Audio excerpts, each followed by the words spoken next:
Hold on tight, spider monkey. As if you could outrun me! It's more than some crush, Bella. How? I don't even know what you're saying. How? It's one that I hope you enjoy disappointment. Get it going here. Live with your boy T-Pain. We love rap music. All right. So we're back with our second episode of My Twilight Fantasy. Yes. Woo! Where we talk all things Twilight, love and hate. And I think after the first episode, we should reiterate that we do love Twilight. And it's one of my favorite movie series. I'm obsessed. Yeah. Yeah. And even with our criticisms, it's all love. Mm-hmm. Yeah. And the Twilight fandom is awesome. Obviously. But It's easy to focus on the negative. Mm-hmm. Always. You know? Yeah. It's easy to pick things apart in which they were different. And I think we get a little bit bogged down in that in the first episode, and we'll probably get bogged down in that every episode, but we'll work on it, you know. Maybe we should have a segment every episode where we just point out one positive. Yes. Oh, I did that. Oh, you did? Yeah. Excellent. Oh, wow. Okay, then we'll get to that later. But we should probably introduce ourselves because it's still new. So I'm Anna. I'm T. Dreezy. I also go by Tyree. And I'm Maya. Why can't you be normal? I was like, I don't want to be normal. Okay. Well, how can you be normal when you're this obsessed with Twilight, you know? True, but I think it's coming back. I really do. I think so, too. I keep seeing more and more about it. Me too. It's And I think I gave my theory last episode where it's like these adults that are just trying to revert back to good times. Right, definitely. Yeah. Also, if you hear any growls or grunts or yelps, that's my dog, Bodhi.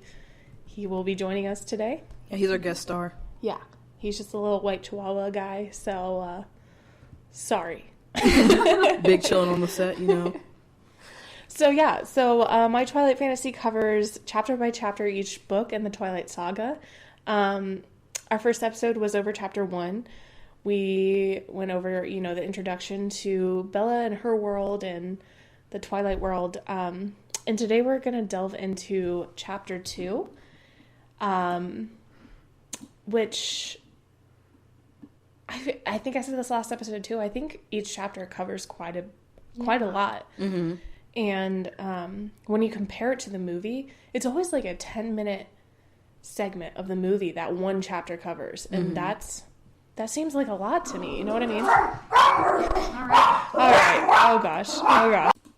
Okay. So sorry about that. At least I warned you ahead of time, like 30 seconds. But that was my dog Bodhi, and he is now secured. But what were we talking about? We were talking about how we're dumpster fires, but Before that, we were talking about how the chunks of movies covered by each chapter are pretty significant. Yeah. Pretty sizable. It's a lot. But yeah, so I'm just going to give a brief overview of chapter 2, and then we can just dive into it. Yeah. How's that work? Well, yeah. Okay, so chapter 2... So after chapter 1, we're going off of, like, Bella and Edward's first interactions. And interactions does not mean dialogue. Right. Which we were just noticing. So they haven't even spoken yet. But Bella has seen Edward for the first time. Edward has, gagged at Bella for the first time. But chapter 2 picks up right from there, where it's the next day after their first interactions, and Edward is not at school, and he's not at school for a few days. And it's just kind of Bella's internal monologue of her thoughts throughout all of this, which I think adds a lot apart from the movie. And then, let's see. And then the end of the chapter, it's just a lot of that inner monologue until the end of the chapter where her and Edward speak for the first time in biology class. And he's a much different person than the first time. So that's kind of the generic overview. Give me your thoughts. Yeah.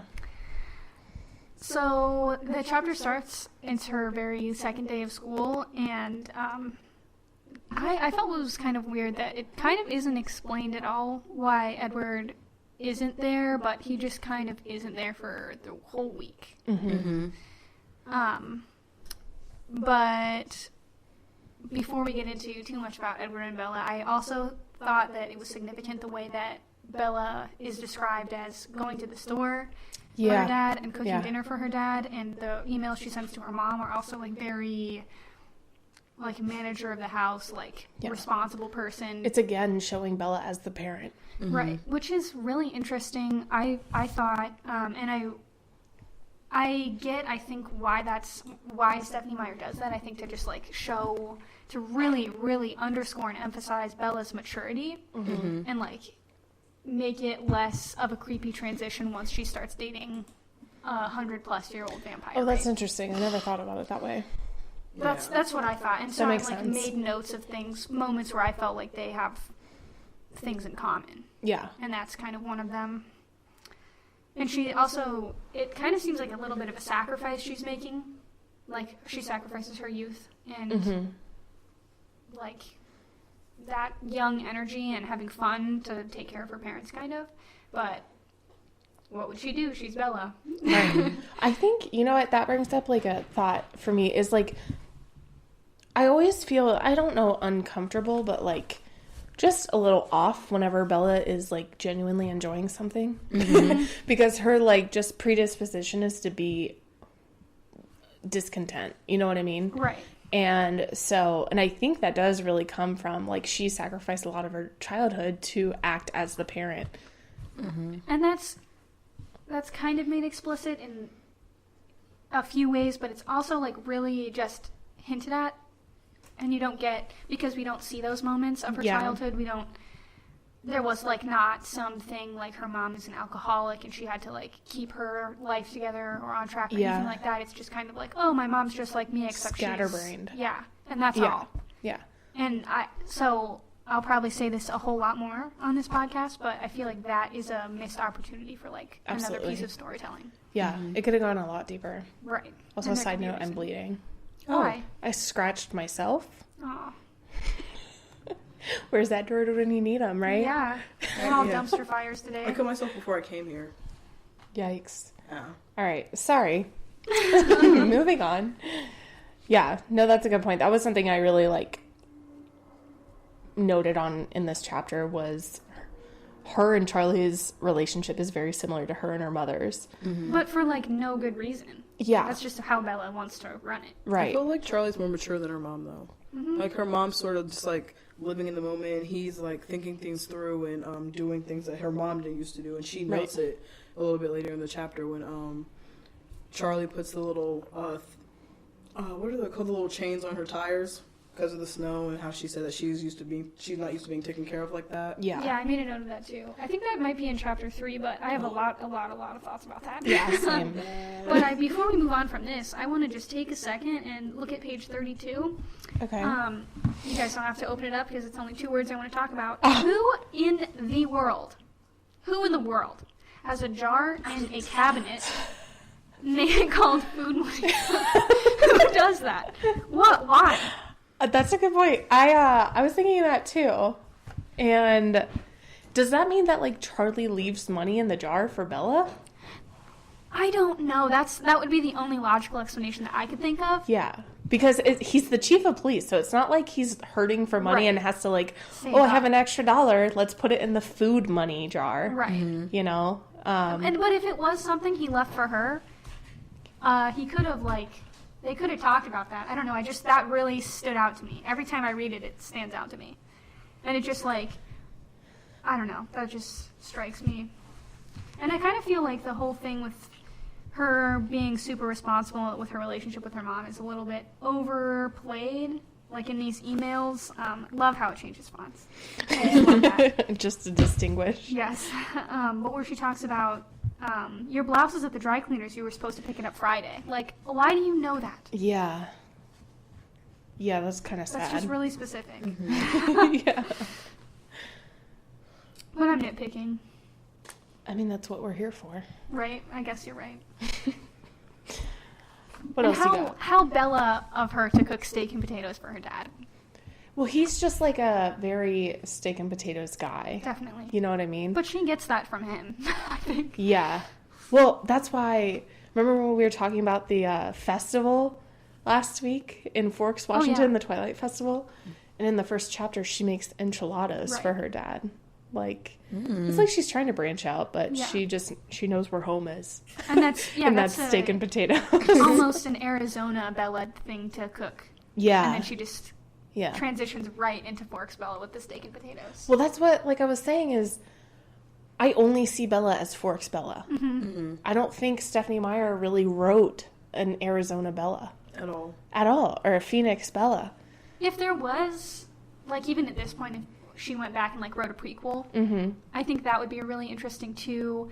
They mention, I'm not sure if it's in this chapter or the next, but it just dawned on me, it must have been chapter 3, why, like, Bella's name is Bella Swan. Yeah. And she's awkward and uncomfortable, maybe a little less than beautiful, so it kind of makes sense that her name is Swan, like the ugly duckling, and then later, that's like hinting at later she'll become this beautiful vampire person. Yeah. Yeah, but then everyone is still pressed over her. Why is that?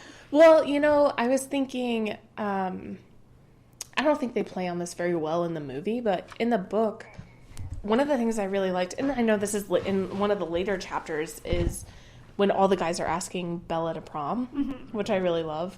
And how uncomfortable it is. But I think it's just like she's like a new commodity. Right. You know, she's... All right, well, we're back once again because my dog sucks. All of us forget what we were talking about. So we're just going to move on. What's your next thing, Maya?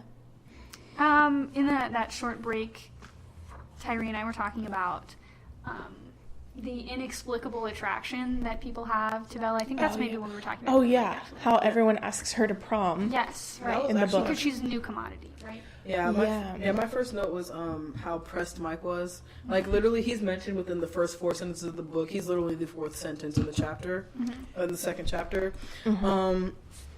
And like, he's, like, walking her to class, and he's, like, in all of her classes, I think, because he, like, goes and he always sits next to her. But my thing is, this is only her 2nd day. I don't feel like they're close enough for him to be doing that. Yeah. So... And he's so oblivious to Jessica liking him. Is that Mike, or is that the That's other Mike, one? yeah. Okay. Yeah, Mike and Edward, excuse me. Mike and Eric are interchangeable to me. Yeah. They don't even look different in my imagination while I'm reading. Yeah. They're the same person. And Eric being into Bella really just, like, weirds me out. But again, I think it goes back to, like, small town. She's a new thing. Right. So, like, it's instantly just different from what you know. And she's from this big city, which I feel like that appeals to a lot of people.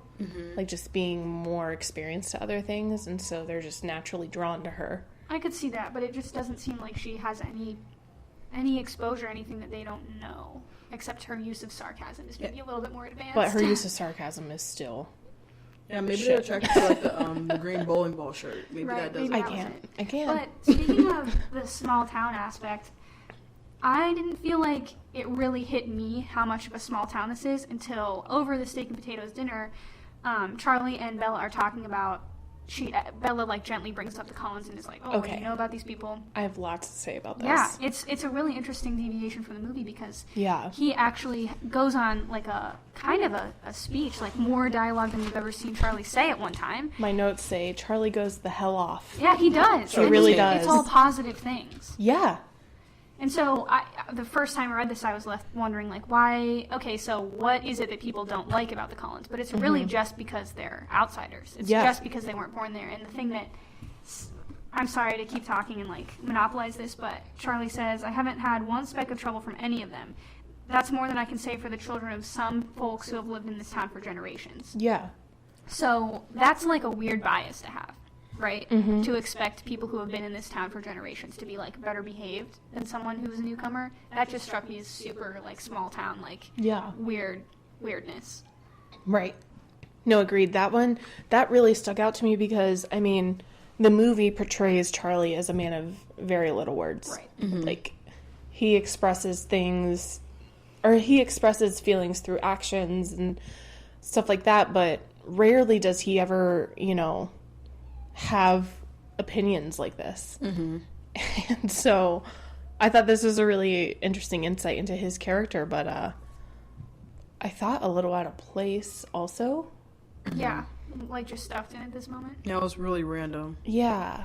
And I mean, I like that he sticks up for them, but Yeah. again, it just like I forgot that aspect of Charlie. Right. But he is, yeah, he does seem like a, sorry that I keep doing that to you. You're fine. He really cares about Forks, like, very, very much, and knows what's going on in knows, like, who's related to who and what they do for the community and how they fit into this small town hierarchy, and he's, like, really grateful to have someone like Carlisle who's, like, such a great doctor or whatever. And he also thinks that the Cullens are beautiful, which makes me think, like, more so than in the movie, there's, like, an explicit, like, magic to how attractive they are and, like, Yeah. how charming they are. Right. Which I think is interesting, too. Right. I think that's something that, like, you can't really convey in a movie is, like, Unless they they're have this literally sparkling. magnetism to them. Well, I don't even think then. we can get into that when we get to that chapter, but that was just so poorly done.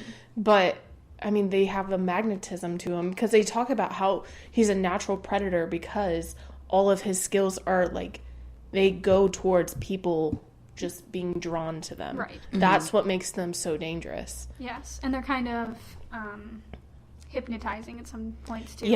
Yeah. Which, I mean, there is like a hypnotic, I guess, aspect to attractive people, but It's to an extreme. to an extreme, and I think that that's something that we kind of miss out on in the movie. But I think that it's explained better in the book. Yeah, but now, like, I think that the book is a really great guide for the movie because the movie has a lot of these iconic moments, but it helps you understand the layers to it. Yeah. I mean, obviously it's a movie. I think they do a pretty good job with the movie in keeping at least the main points. I think but so too. It's, I mean, there are just so many layers.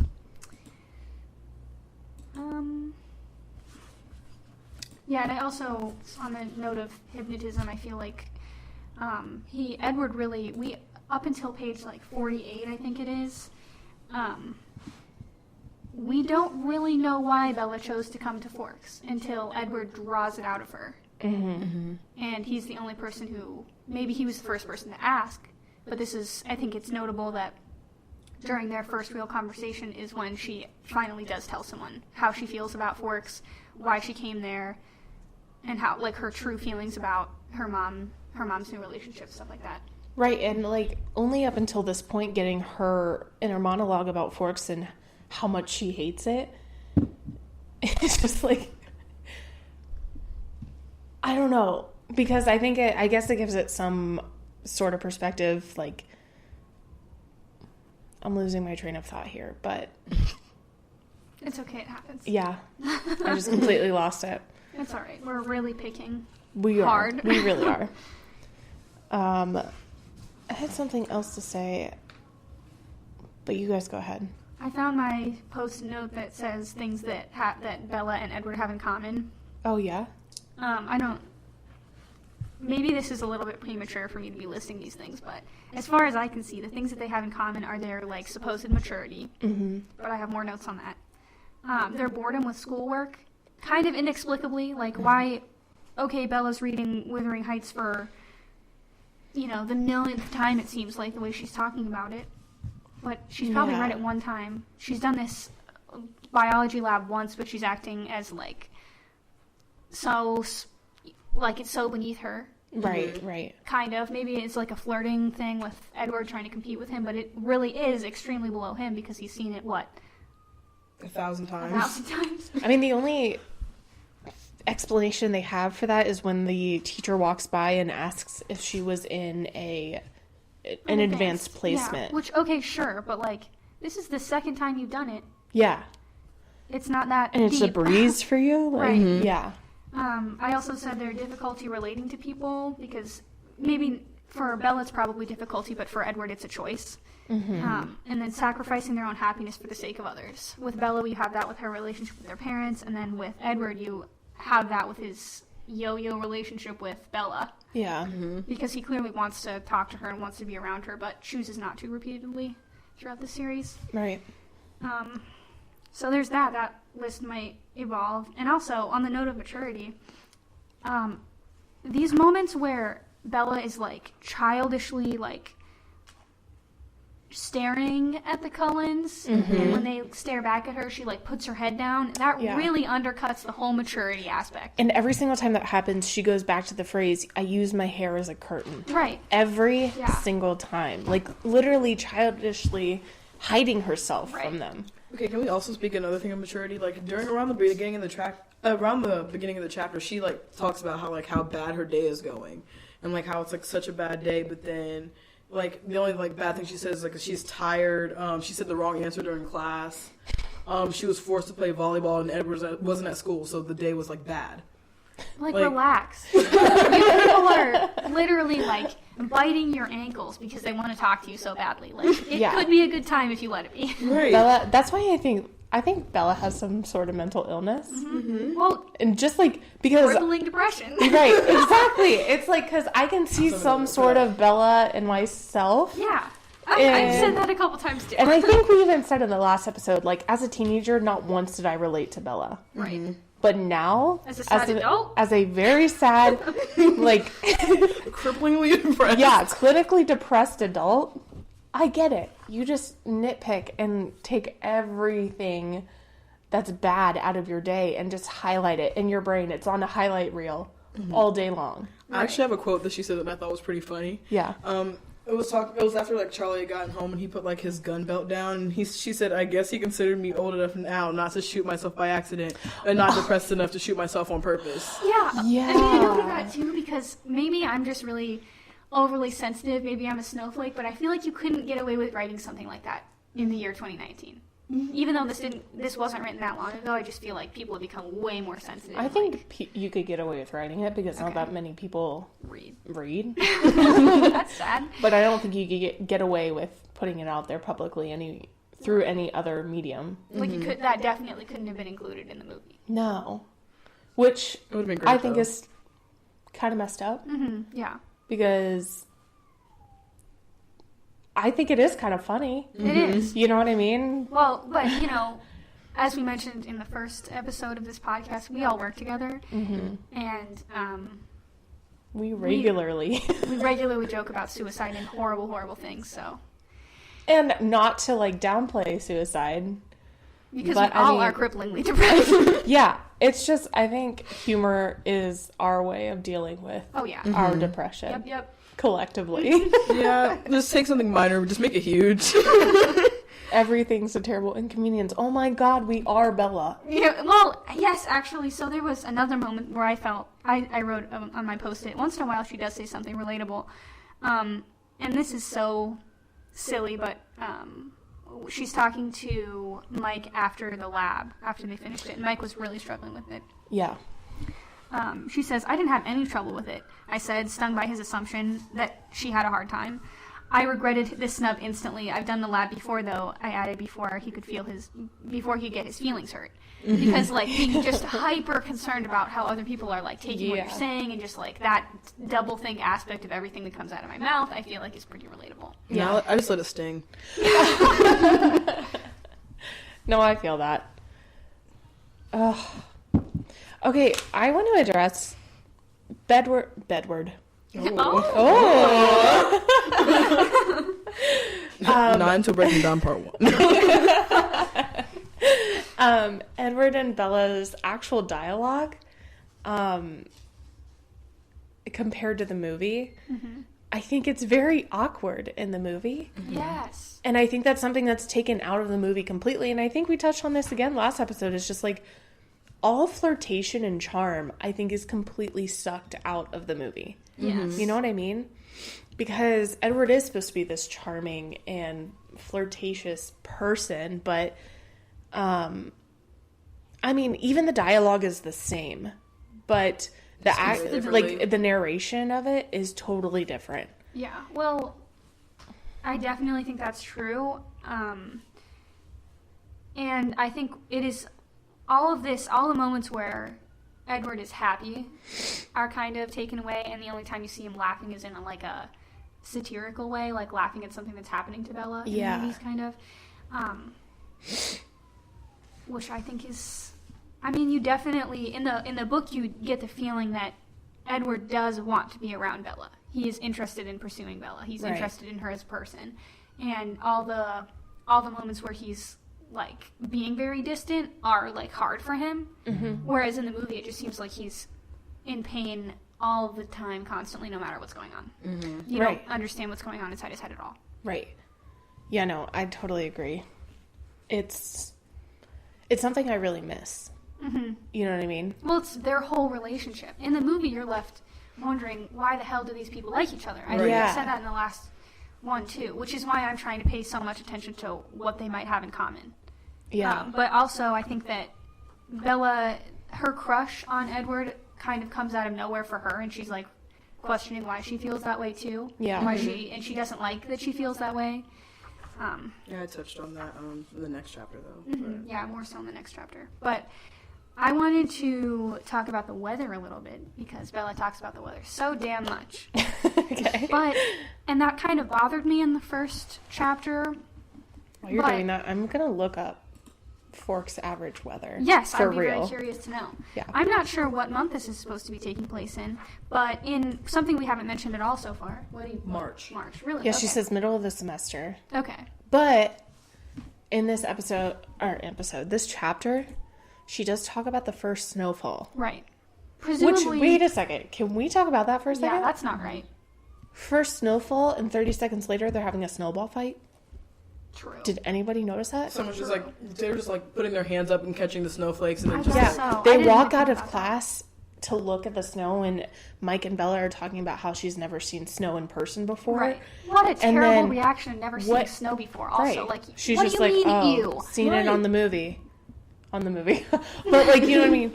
And then what interrupts their conversation is literally a snowball hitting Mike in the head. Right. What? Like, what? Yeah, definitely. I didn't That think about doesn't that at all. happen. But also... Sorry. You're fine. Side note. Yeah.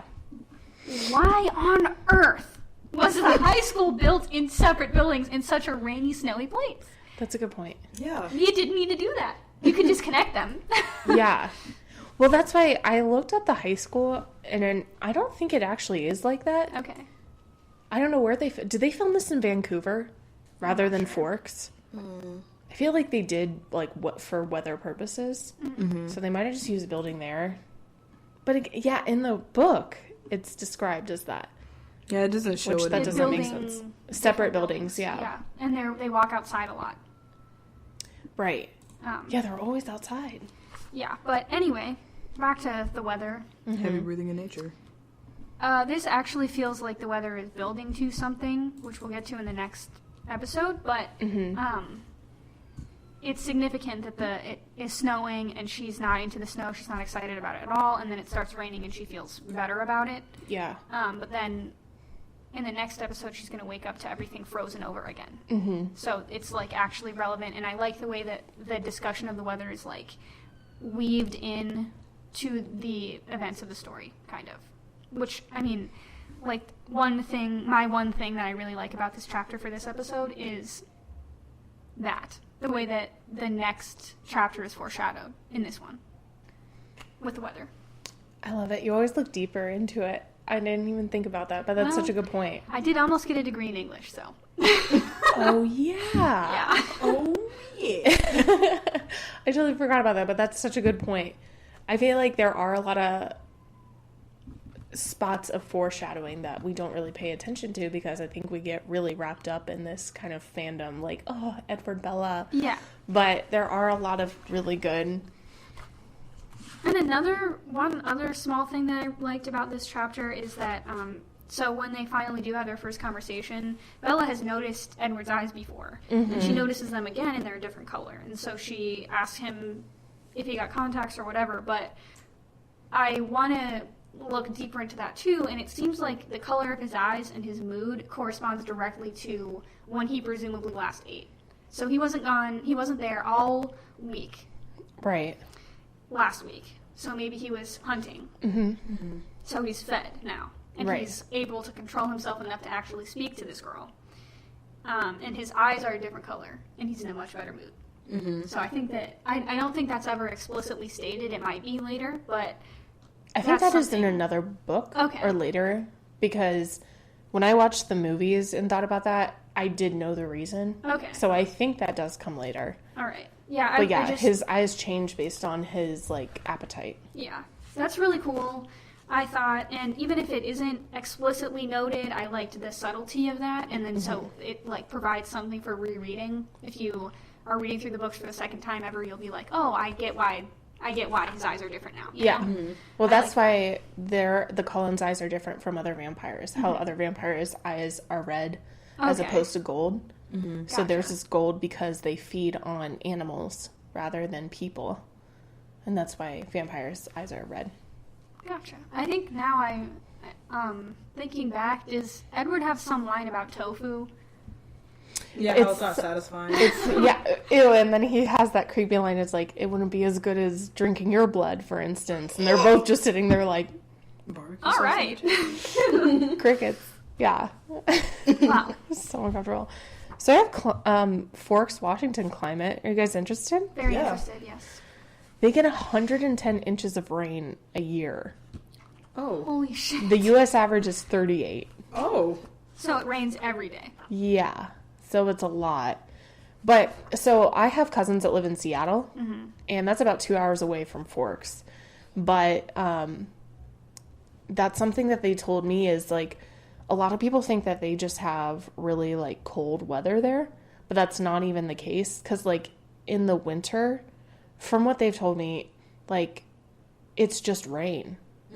It's not a ton of snow. It's not a lot of, you know, crazy ice or just, like, freezing temperatures. It's just rain. Yeah, Stephanie Meyer just wanted this to be shot in Ohio. She just wanted to be in Ohio. Who? Stephanie Meyer. Who? On average, oh my god, this is crazy. There are 131 sunny days per year. I would cry. There's 365 days I would cry. in a year. If I was- 131? So how do you reconcile that with how much it rains, though? That's like a 1 out of every 3 days, approximately, is a sunny day. Yeah. And It's every almost other an time inch it's of rain raining a super day hard. for them. Like, I can see why Yeah. Bella's depressed, but, like... Well, that's the thing. Seasonal depression, like, that could just explain everything in this book. It really could. Especially It's a in the book. thing, man. Yeah. Oh, you know what? This is so random, but so like seasonal depression runs in my family and stuff, and I think I have it too, which is really awesome. But the person who prescribes my medicine told me about this light box. I've heard of this. Have you? It's so cool. It's like just this really pretty light box that you put like wherever you get ready in the morning and just turn it on, and it gives you like the same, I don't even know if it's vitamins or the feeling of sitting out in the sun for like an hour every day without the negative effects, but it like gives you that energy. You know what I mean? But isn't it like a really expensive light? Am I making that up? It's like $80 to $100. That's extremely reasonable for a depression cure. Right. Right. But I thought that was really cool. So maybe just everyone in Forks should get one of those hoes. Yeah. I want one of those hoes. They can just, okay, here's my idea for the renovation of the high school. Okay. We're going to connect all the buildings. And That's in every hallway between crazy. the buildings. I know. Just stay with me here. We're going to line each hallway with those lights. And everyone's going to be way happy. That's such a good idea. Oh, I like that. Okay. Yeah. Yep. Well, Stephanie you're the Meyer, principal now. Run it. Run it. Run me my money. Becomes an architect major now. All right. So let's see. I mean, we covered a lot of what this is about.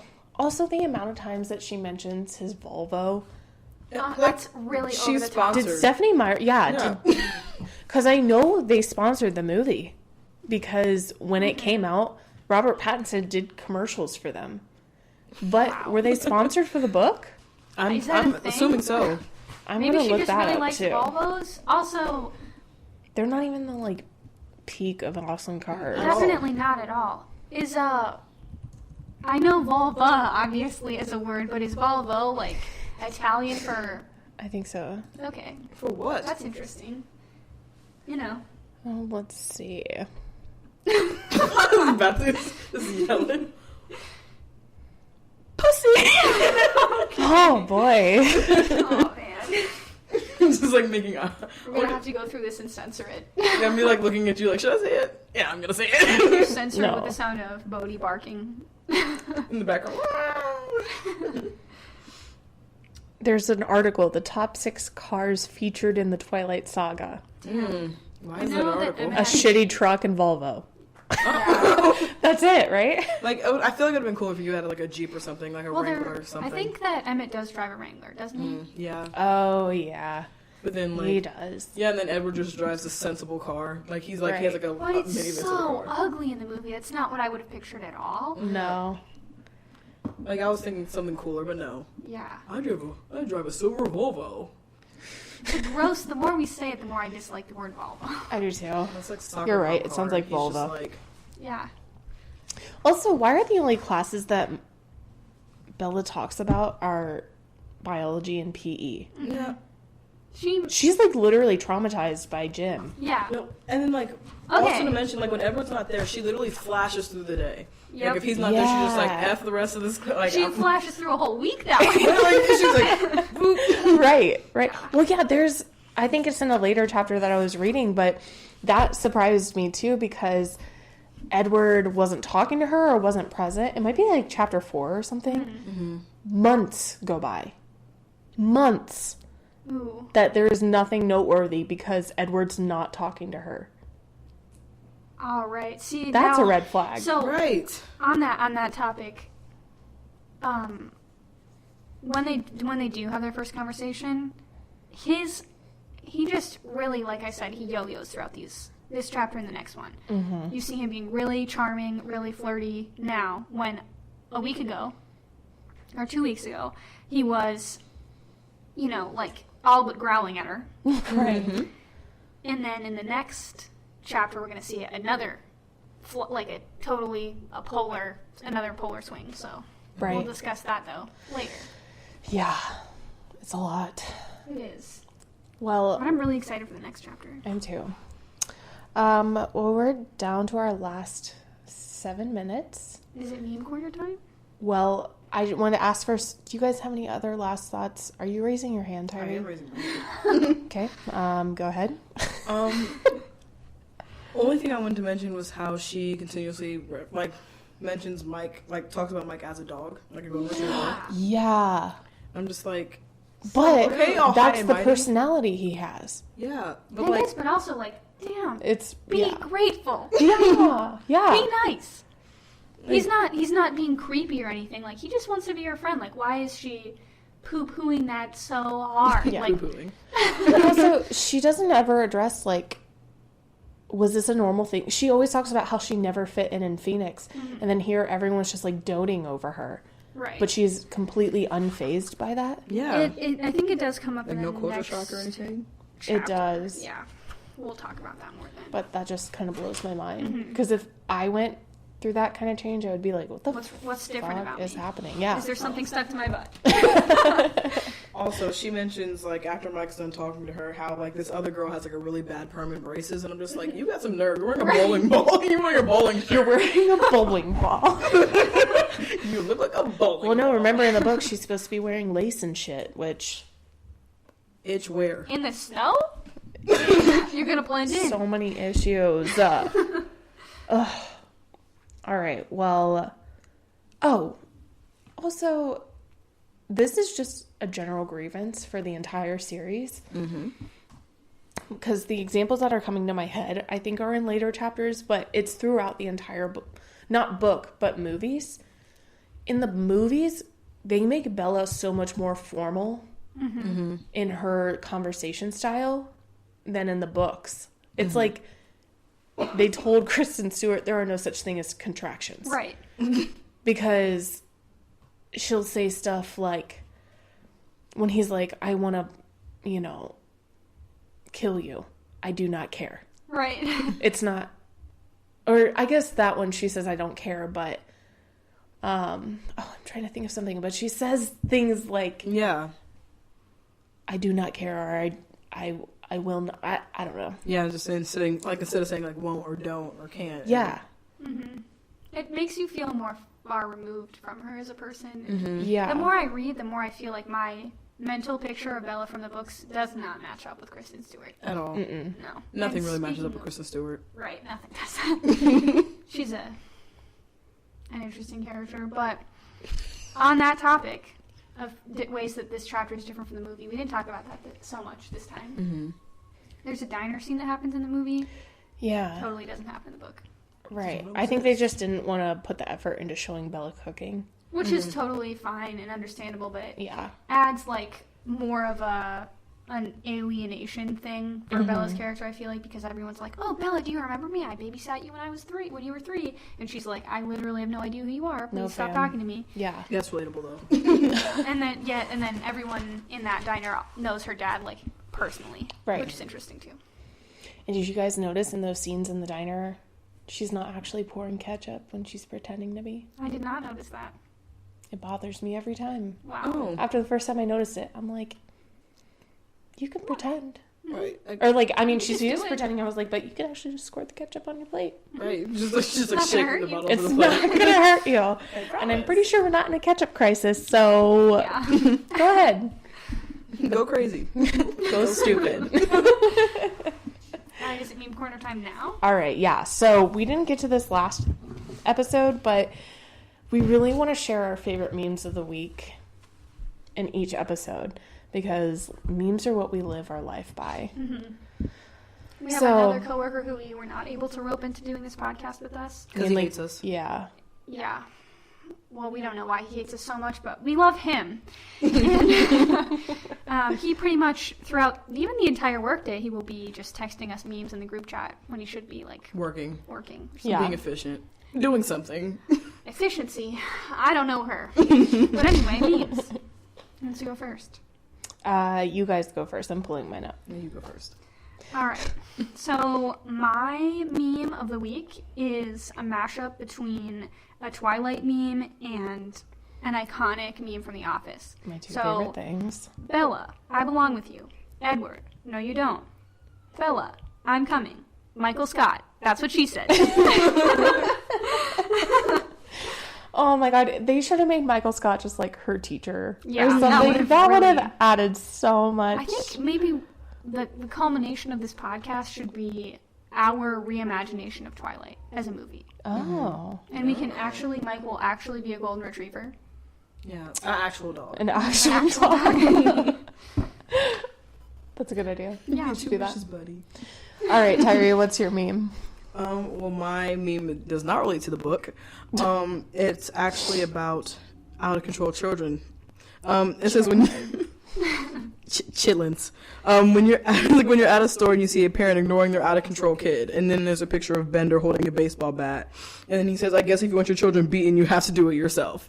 And that's my meme for the week. Me. That's the T. I hate kids. Yeah, beat hate your us? kids. Not my kids. Okay. Okay. But other kids, I have a story about that, but I won't get into that because I'll just get mad. Yeah, we only have 2 minutes left. Yeah, go ahead. All right, mine kind of relates to it. So Robert Pattinson has been officially named the next Batman, which I feel like we could do a whole episode on our thoughts on that. Yeah, we can. I don't even know anything about Batman, so. Yeah, I'm pretty up And I there. could still talk about it for an hour. Yeah, I have a lot of thoughts. But anyway, the article says Warner Brothers has confirmed that Robert Pattinson is the new Batman. And someone tweets, worst vampire ever. Took him 11 years to turn into a bat.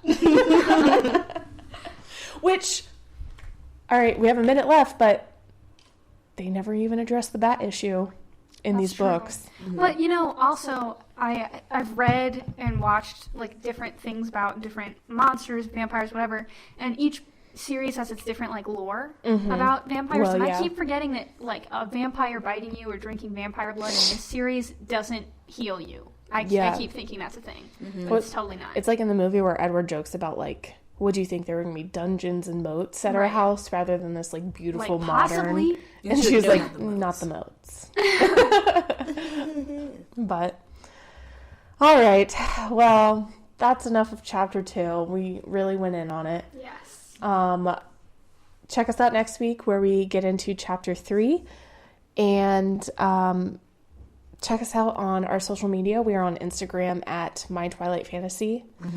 On Twitter at My Twilight Fantasy Podcast. My Twilight Fantasy Podcast on Twitter. And I attempted to make a Facebook, but it wasn't easy. So I stopped. Screw Facebook. Yeah. But check us out, guys. Have a great week, and as always, peace, love, and Twilight.